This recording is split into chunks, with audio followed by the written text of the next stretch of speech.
So hi, welcome and welcome back to my YouTube channel, and for today's tutorial, ituturo ko sa inyo kung paano nga ba mag-register ng Go Plus 250 sa ating Globe SIM.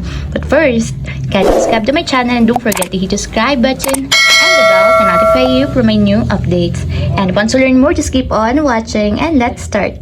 So ayan guys, for today's video, mula sa ating mobile phone, itap lang natin yung dial dito sa ating device. And then dito guys, idadial lang natin is asterisk 143 number sign or hashtag and then call. And then dito guys, piliin lang natin yung Go Plus. So number 1 yung ilalagay natin since nasa number 1 yung Go Plus. And then tap send.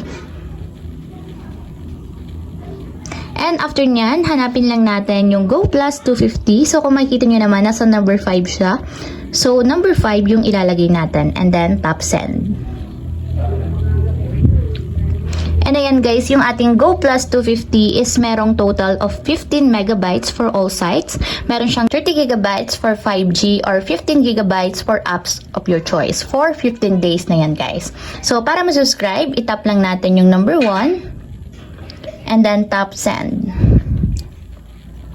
So dito guys, mamimili lang tayo ng apps para sa freebie natin. So yung Go 5G is para sa mga area na applicable ang 5G, and then yung Go Watch is under yan guys ng mga YouTube, TikTok or yung mga videos na pwede nating mapanood. So yung Go Share is under naman siya ng Facebook, Messenger, Instagram or WhatsApp. So yung Go Play is para sa mga gaming apps, and pili lang kayo dito kung ano ba yung freebie na gusto nyo. So pipiliin ko na lang is number 3. So yun yung Go Share. So type ko lang yung number 3 and then tap send.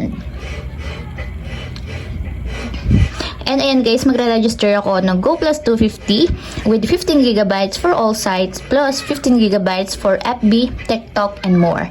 So 15 days na yan siya guys, a total of 30 gigabytes. So para ma-proceed, type lang natin yung number 1 and then tap send.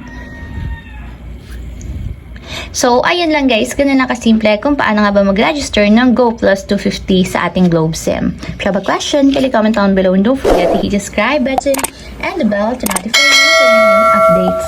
And thank you for watching!